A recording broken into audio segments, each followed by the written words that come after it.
Wal khalafu yaqulun al-istiwa ma'nahu al-iqtidar wa tasarruf au nahwu dzalika. Metode yang kedua yang diikuti oleh mayoritas ulama khalaf adalah takwil. Mereka mengatakan tentang semisal ayat mutasyabihat Ar-Rahmanu 'alal 'arsy istawa. Istawa di situ artinya adalah menguasai 'arsy. Allah yang menciptakan, yang menjaga, mempertahankan, yang menciptakan sekehendak Allah terhadap 'arsy tersebut, atau makna yang semisal itu. Madzhabus salaf aslam, dan tentu saja metode atau langkah yang diambil oleh ulama salaf mayoritas dengan tafwid tadi adalah lebih selamat. Karena apa? Li'annahu yahtamilu anna Allah azza wa jalla arada ma'nan fil ayah ghairu ma fassaraha bihil khalaf. Karena sangat dimungkinkan Allah Ta'ala menghendaki makna lain selain dari makna yang sudah ditetapkan secara spesifik oleh para ulama khalaf.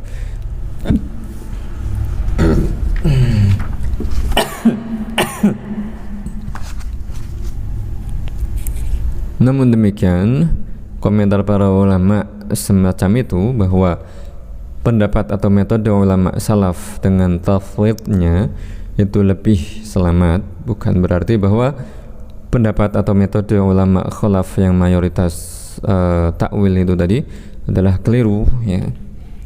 Wa wajhu sihhati madhhabil khalaf adapun kebenaran mazhab ulama khalaf mayoritas, yaitu dengan metode takwilnya tadi, annahum fassarul ayah bima yadullu alaihi lafzul arabiyyu. Nah, coba kita pahami bersama. Ini secara teknis, ya, agak ke arah teknis, bahwa mengapa kok metode ulama khalaf dengan takwilnya itu juga benar, tidak keliru. Karena para ulama khalaf dalam mentakwil juga tidak ngawur, tidak sembarangan, namun sesuai kaidah bahwa Al-Quran turun dengan bahasa Arab, maka harus dipahami, harus ditafsirkan juga sesuai dengan kekayaan makna bahasa Arab, sesuai dengan aturan tata bahasa Arab, ya, bukan dengan bahasa selain bahasa Arab. Jadi ada gramatika, ada balaghah, misal ada mu'jam Arabi, ya, ada kamus-kamus yang mana diksi atau redaksi satu kata dalam bahasa Arab terkadang memiliki arti lebih dari satu. Bahkan dikatakan apa? Ada satu kata dalam bahasa Arab, kata yang sama namun memiliki kekayaan makna sampai lebih dari 15 makna. Jadi satu kata tapi bisa dipakai untuk 15 konteks yang berbeda, 15 makna yang sama sekali berbeda. Nah itu. Nah, ketika para ulama khalaf mayoritas melakukan takwil, menetapkan satu atau beberapa arti yang spesifik terhadap kata-kata di dalam ayat mutasyabih atau hadis mutasyabih tadi, bukan ditetapkan secara ngawur tanpa melihat dari tata bahasa Arab, tanpa melihat dari mu'jam atau kamus, ya, definisi bahasa Arab. Jadi yang pertama itu tidak melenceng dari kaidah yang pertama. Al-Quran Arabiyyun, Al-Quran turun dengan bahasa Arab. Wa hamalahum ala tafsiril madhkur wa lam yufawwidhu kama fawwadha as-salafu wujudul musyabbihah wal mujassimah fi zamanihim za'imina anna zahiral ayat yadullu ala annahu ta'ala jismun. Nah, terlebih lagi apa? Karena faktor tuntutan kondisi, ya, terdapat pada saat pada masa ulama khalaf tersebut terdapat sekelompok kalangan yang mengatasnamakan bahwa mereka mengaku sebagai orang Islam, namun ternyata mereka adalah berkeyakinan tasbih. Ya, kelompok tersebut dikenal sebagai golongan musyabbihah, mujassimah.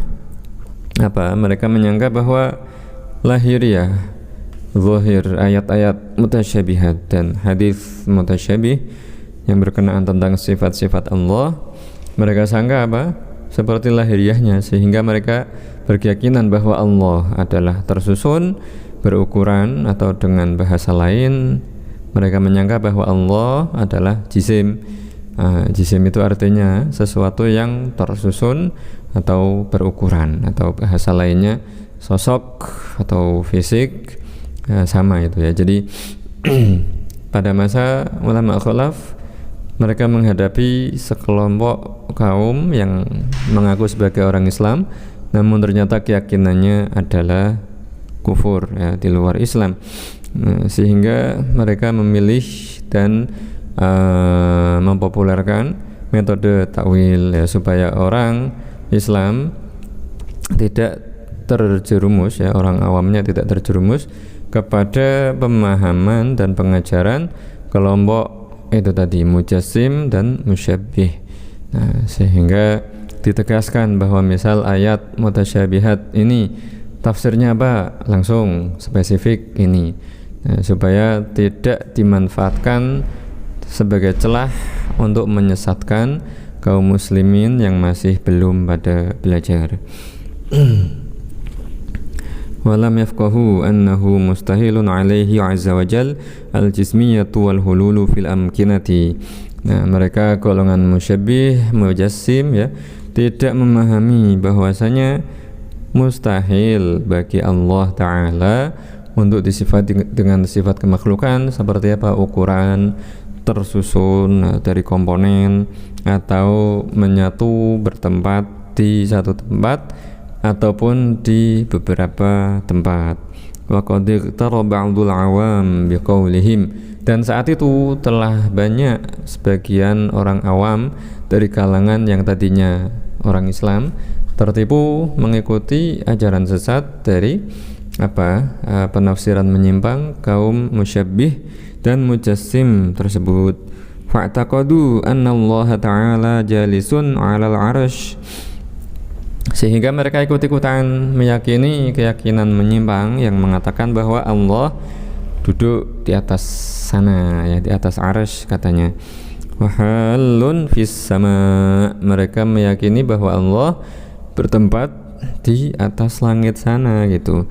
Fakafaru wal 'iyadzu billahi ta'ala, sehingga yang tadinya mereka kalangan awam dari kalangan kaum muslimin itu menjadi murtad, menjadi kafir, dan itu bencana yang sangat besar, ya. Wan nafsu ammaratun bisu wasyayatinu tuhassinu laha irtikaba ma tukhallidu bihi takhludu bihi finnari. Jadi yang namanya nafsu, yang namanya syaitan merupakan musuh, ya, bagi hamba ini, ya. Kemudian kalau tidak dilawan dengan langkah yang pas, maka, ya, akan banyak kaum muslimin dari kalangan awam itu yang makin lama makin terjerumus kepada pemahaman menyimpang, tasbih, tajsim, ya, menganggap bahwa Allah adalah bersifat seperti makhluk, ya, karena salah memahami tafsir ayat mutasyabihat dan hadis mutasyabih. Dan resikonya kalau mati dalam kondisi seperti itu belum bertaubat, ya, takhludu bihi finnar, maka mereka akan kekal selamanya di dalam neraka karena hukumnya adalah kafir. Orang yang meyakini bahwa Allah berlokasi di atas langit, di atas 'arsy, atau sifat makhluk lainnya, ya, meskipun mereka anggap mereka berpegang kepada ayat Al-Quran. Fawajaba alaihim ay yubayyinu lil 'ammah ma'na tilkal ayat wal ahadits al mutasyabihah. Maka menjadi wajiblah bagi ulama khalaf pada masa itu untuk menjelaskan, untuk mempopulerkan penjelasan yang benar ya kepada orang-orang awam tadi tentang makna ayat-ayat dan hadis-hadis mutasyabihat yang menjelaskan tentang sifat-sifat Allah sesuai dengan makna ayat muhkamat ya, dan juga hadis-hadis muhkam tidak bertentangan. Bima yasihhu ittisafullahi ta'ala bihi liya'rifu al-haqqa wa yatruku al-batil, supaya orang-orang awam tersebut mengetahui mana yang benar, kemudian meninggalkan yang batil, wa ahlahu, dan juga meninggalkan para penceramah, para pengajar yang mengajarkan penyimpangan dan kesesatan itu juga ya, ditinggalkan semua itu. Fala yakfurun, sehingga mereka bisa terbentengi dari dosa kekufuran. Fajazahumullahu ta'ala khairal jazaa.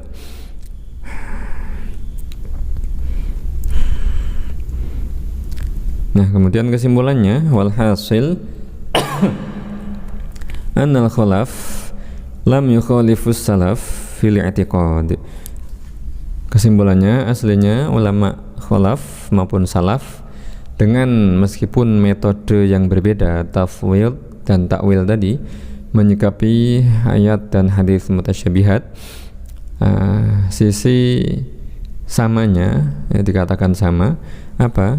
Sama-sama meyakini bahwa Allah Maha Suci dari sifat-sifat kemakhlukan. Ya, di sini dikatakan bahwa hakikatnya ulama khalaf dan ulama salaf tadi sama dalam keyakinannya, dalam keimanannya terhadap Allah. Wa innama khalafuhum fi tafsiril mutasyabih lil muqtadha alladhi hadatha fi zamanihim.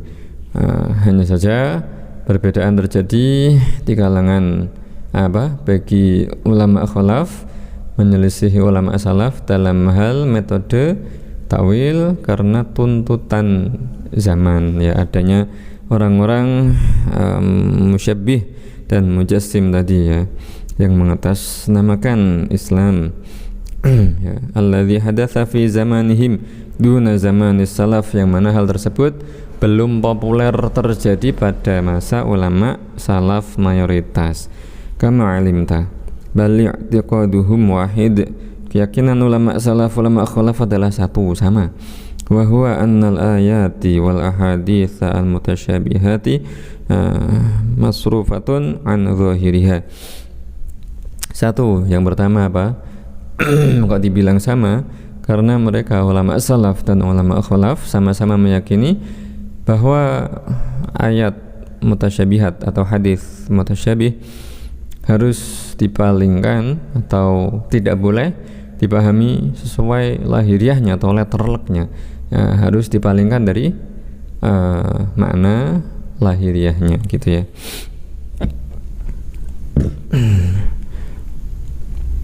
An zahiriha al-muhimi tashbihahu ta'ala bi syai'in min sifatil hawadits. Karena apa?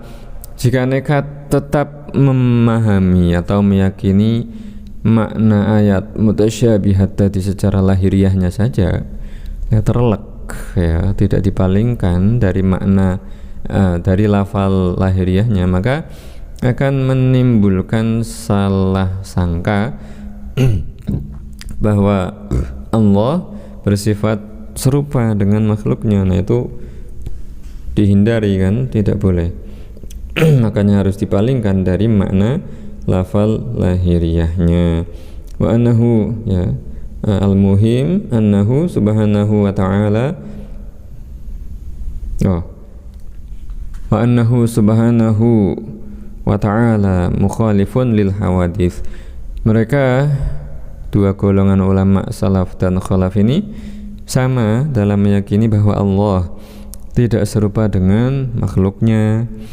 Falaysa bijismin wala jauharin wala aradin wala mustaqirrin ala arsyin wala fi sama'in wala yamurru alaihi zamanun. Mereka meyakini bahwa Allah bukan jisim, bukan jauhar, bukan zat makhluk yang tersusun atau berukuran, bukan sesuatu yang disifati dengan sifat makhluk atau disebut arad yang berubah-ubah ya. Tidak berlokasi atau bertempat di atas arsy atau di mana-mana juga enggak ya. Tidak disifati dengan di langit, tidak disifati dengan waktu, walaysa lahu jihatun ila ghairi dzalika, tidak disifati dengan arah dan semacamnya dari sifat-sifat kemakhlukan. Mimma huwa min nu'util makhluqin. Faman i'taqada wasfahu ta'ala bi syai'in minha fahuwa kafirun bi ijma'is salafi wal khalafi.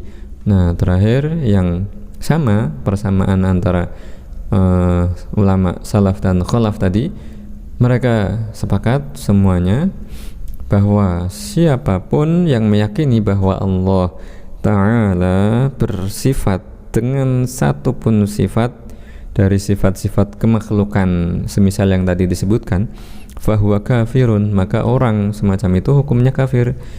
Sesuai atau ulama salaf dan khalaf dalam hal ini sepakat, tidak ada perbedaan pendapat ya.